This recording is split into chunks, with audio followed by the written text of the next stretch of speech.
안녕하세요, 김동입니다. 오늘은 뇌졸중과 관련한 보험금 청구 문제 중에 진단 코드로만 보험금이 지급되느냐라는 문제와 보험회사가 요구하는 의료 자문에 동의해야 되느냐라는 문제로 고민이신 분들이 많으실 텐데요. 관련 영상을 준비했습니다. 관심 있으신 분들은 끝까지 영상을 지켜봐 주십시오. 여러분들 혹시 반복된 일이나 어떤 업무로 인해서 특별히 유달리 하기 싫은 그런 순간들이 있지 않으신가요? 저도 얼마 전에 강원도 쪽에 일이 있어서 몇 번 다녀온 적이 있는데요. 한 번은 가는 길이 유달리 길고 지루하고 힘들어서 친구가 생각이 나서 전화를 했습니다. 용기도 좀 얻고 싶고 해서. 그래서 택배하는 친구인데요. 전화를 해서 지금 강원도 가는 길인데 길도 험하고 시간도 너무 많이 걸려서 힘들다. 택배하면서 너도 힘든 순간이 있을 텐데 그런 순간이 없냐라고 제가 질문을 하니까 친구가 조금 생각을 하더니 본인도 자기가 맡은 구역 안에 5층짜리 빌라가 있대요. 그 빌라는 엘리베이터가 없어서 무거운 물건을 들고 올라갈 때 좀 짜증이 나는 경우가 몇 번 있었다고 하더라고요. 그래서 어떻게 했냐라고 물어보니까 한 번은 그래서 그 물건을 우체국에 택배로 붙이고 왔다고 하더라고요. 그래서 아 그런 방법이 있구나. 그래서 그 진짜냐 가짜냐가 중요한 게 아니라 굉장히 기발한 생각이라고 생각이 들어서 감탄을 한 적이 있었습니다. 아마 반복되는 여러 가지 일들에 해결하지 못할 일도 있을 텐데요. 만약에 조금의 비용으로 어떤 일을 해결할 수 있다면 이런 방법도 좋은 방법이 아닐까 생각이 듭니다. 오늘 말씀드릴 내용은 뇌경색 진단금 보험 약관을 살펴보고요. 의료자문 거부에 대한 해법을 말씀드려 보겠습니다. 보험증권이고요. 뇌졸중 진단금으로 3천만 원이 지급되는 보험에 가입을 하셨습니다. 보험 약관을 살펴봐야 되는데요. 보험 약관에는 뇌졸중에 대해서 지주막하 출혈, 뇌내출혈, 비외상성 두개뇌출혈, 뇌경색증, 뇌경색을 유발하지 않은 뇌전동맥의 폐쇄 및 협착, 뇌경색을 유발하지 않은 대뇌동맥의 폐쇄 및 협착이라고 되어 있고요. 진단코드는 I60, 61, 62, 63, 64는 없습니다. 65, 66으로 기재되어 있습니다. 뇌졸중과 관련해서 진단 코드로 보험금이 지급된다라고 알고 계시거나 그렇게 말씀하실 분들이라면 이 내용을 잘 봐주세요. 일단 물론 질병 코드에 따라서 보험금을 지급한다는 말은 분명히 있긴 합니다만은 중요한 것은 이 뇌졸중의 진단 확정 방법입니다. 이 뇌졸중의 진단 확정 방법이 보험금을 지급하는 주요 기준이 되고요. 물론 의사가 해야 되겠죠. 그리고 병력 신경학적 검진이라는 말은 뇌졸중 환자가 전형적으로 보이는 여러 가지 증상들이 있습니다. 근유약이라고도 하고요. 뭐 편마비도 있을 수 있고요. 그리고 말이 어눌해진다 또는 뭐 두통, 어지럼 여러 가지 증상들이 있습니다. 그런 증상들과 함께 이런 증상들을 검증할 수 있는 검사가 필요하겠죠. CT가 있고요. MRI, 팩, 그다음에 스펙, 그리고 뇌척수액 검사가 있고요. 여기에 초음파 검사가 있습니다. 초음파 검사. 초음파 검사는 주로 그 뇌동맥의 협착 폐쇄를 검사할 때 이 초음파 검사를 많이 하는 걸로 저는 그렇게 경험을 하고 있습니다. 그리고 여기에 저는 좀 이해할 수 없는 부분이 있는데 사실 경우에 따라서 사망하시는 분들이 있을 수 있거든요. 이 사망과 관련된 이 약관의 내용에 이런 내용이 있습니다. 사망했을 때는 우리 사망 진단서를 받게 되는데요. 이 사망 진단서에 뇌졸중이라고 명확하게 기재가 돼 있는 경우도 있고 그렇지 않은 경우도 있고 뇌졸중인지 뇌출혈인지 뇌경색인지 아니면 폐렴인지 이렇게 해서 그 사연을 정확히 밝힌다는 굉장히 어려운 상황인데 이런 과정에 문제가 된다라고 하면 사실은 여기에 보면 이런 내용이 있어요. 상기 검사 방법을 진단의 기초로 할 수 없는 경우 당연하겠죠. 이렇게 돌아가셨기 때문에 그러면 다음 각 호의 어느 하나에 해당하는 경우 진단 확정이 있는 것으로 볼 수 있습니다라고 되어 있는데 여기에 보면 보험기간 중에 뇌졸중으로 진단이라고 되어 있잖아요. 진단 받았는데 이 문제가 발생할 이유가 없죠. 그래서 이 부분은 왜 있는지 제가 이해를 할 수가 없는 부분이고 그리고 치료를 받고 있었음을 증명할 수 있는 문서화된 기록 또는 증거라고 돼 있는데 이 부분은 사실 이 사망에 대한 뇌졸중 관련된 보험금에 조금 영향을 많이 주는 자료가 됩니다. 결국 이 자료는 부검 감정서의 사인이 뇌졸중으로 확정되거나 추정되는 경우에는 이 문제는 문제가 없을 가능성이 있게 되는데 이 부검이라는 거를 여러분들이 흔하게 뉴스에서 많이 보셨을 텐데 부검을 그냥 쉽게 할 수 있는 게 아닙니다. 경찰에 신고가 돼서요. 이 부검은 국가수에서 하는 건데요. 변사자일 경우에만 부검이 됩니다. 그래서 아마 잘 모르시는 분들이 쉽게 부검을 한다라고 알고 계시는데 잘못 알고 계신 겁니다. 변사자, 경찰에서 이제 변사자로 판단을 해서 신고가 되는 경우에 변사 사건 처리에 관한 규칙에 따라서 이 부검을 할 수 있습니다.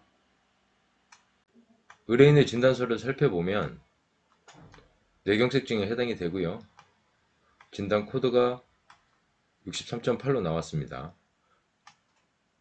오늘 말씀드리고 싶은 핵심 내용은 바로 이 MRI 촬영 검사 결과지인데요. 여기에 보시면 올드 라큐나 인팍션이라는 말이 있습니다. 이 라큐널이라는 말은 열공성으로 해석이 되는데요. 이 열공성 뇌경색 그리고 오래된 이라는 표현, 올드라는 표현이죠. 이 부분 때문에 주로 보험사 분쟁이 많이 발생을 하게 됩니다. 그리고 진단서에 기재된 내용에 진단 코드와 진단명으로 보험금을 지급한다는 내용은 잘못 알려진 내용이라고 보시는 게 맞고요. 결국은 이 MRI 판독 내용에 따른 물론 영어로 표기가 돼 있죠. 전문 용어지만 이 전문 용어로 된 이 부분 때문에 항상 문제가 발생을 하게 됩니다. 그래서 만약에 진단서로 보험금을 받는다고 생각하시는 분이시라면 반드시 MRI 판독지를 보셔야 되고 그 판독지 안에 이런 라큐널이라는 말과 올드라는 말이 있다면 분쟁이 많이 발생할 수 있다라고 생각을 하시면 되겠습니다. 판례는 부지급한 경우에 판례가 있고요. 과거 무증상성 열공성 뇌경색이라는 말은 old lacunar infarction이라고 표현을 해도 되고요. 결국 이 코드가 이렇게 여러 가지로 나올 수 있기 때문에 뇌졸중에 해당하지 않는다라는 내용이 되고요. 결국은 보험 개시 전에 발생한 것이라면 피고는 보험 약관에 따라 지급할 책임이 없다라는 부분인데 결국 여기서는 진단 코드 문제가 여러 가지로 규제될 수 있다는 부분과 오래된이라는 말, 즉 언제 생긴지 모른다는 부분이죠. 이 두 가지 문제로 인해서 패소한 판례의 판결문에 해당이 됩니다. 이번 판례는 비슷한 내용인데요. 이 판례 번호를 제가 표기를 해 두었는데 이 판례 말고도 굉장히 판례는 많습니다. 여공성 뇌경색에 대해서 지급한다는 내용의 판례인데요. 이 같은 문제입니다. 여기서 여러 가지 진단 코드가 나올 수 있다 라는 내용이 있고요. 그러나 이거 관련된 확정된 부분이 없고 보험 개시 전에 발생한 것인지 아닌지 알 수가 없기 때문에 결국은 보험 기간 중에 확정된 진단을 받은 경우라면 그리고 과거 5년 내에 뇌졸중으로 인하여 치료를 받았다는 어떠한 특별한 입증이 되지 않는다면 보상 대상이 된다. 피고의 주장은 받아들일 수 없다는 말은 보험회사가 되겠죠. 결국은 승소했다는 판례인데요. 이렇게 판례는 여러 가지가 있습니다. 승소한 판례도 있고 패소한 판례가 있기 때문에 비슷한 사건이라 하더라도 소송을 어떻게 진행을 하느냐에 따라 달라질 수 있는 부분이 있고 실제로 감정을 가게 되면 또 결론이 달라지는 경우가 많기 때문에 어떤 판례 하나를 가지고 보험회사에 이런 판례가 있으니까 보험금을 지급해야 되는 게 아니냐라고 말씀을 하신다면 보험회사는 다시 보험금을 지급하지 않은 여러 판례들을 제시를 할 것입니다. 따라서 판례를 가지고 보험회사와 다툰다는 것은 소송에서는 의미가 있을지 모르겠지만 일반적으로 그냥 다투실 때는 사실은 큰 의미가 있다고 보시기는 어렵습니다. 지급 거절과 심사가 종료된다는 안내문인데요.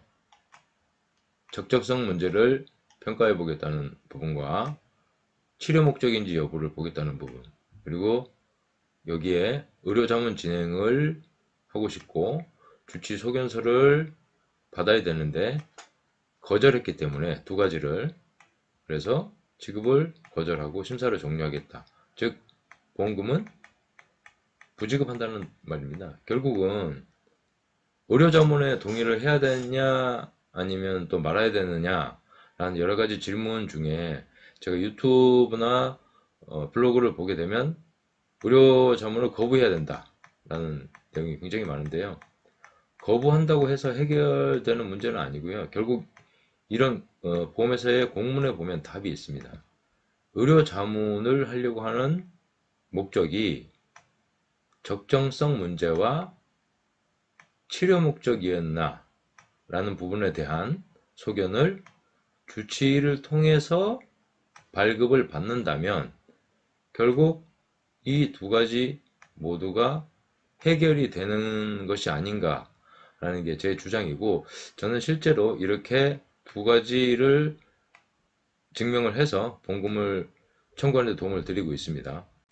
여러분도 단순히 의료자문에 거부하시는 방법으로는 해결이 되지 않기 때문에 제가 말씀드린 이런 방법들을 이용을 해서 보험회사와 다투어 보시면 되겠습니다. 결론인데요.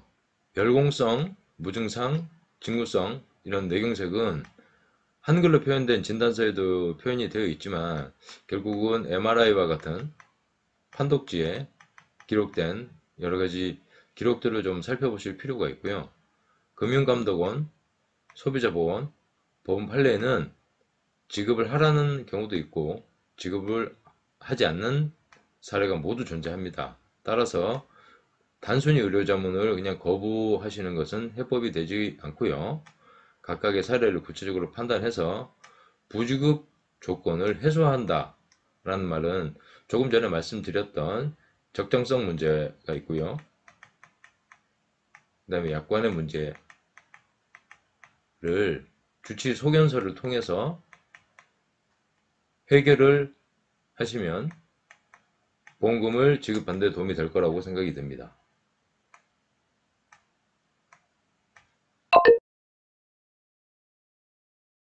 뇌경색 진단금과 관련해서 보험약관과 의료자문에 대한 제 생각을 말씀을 드려봤는데요. 어떻게 보면 가장 쉬운 방법은 주변에 있다고 생각이 됩니다. 이 문제로 보험금 청구와 관련해서 궁금하신 점이 있으시다면 주변의 전문가들과 상의를 해보시고요. 또한 주치의 도움을 받으신다면 보험금을 청구하고 받으시는 데 도움이 될 거라고 생각이 됩니다.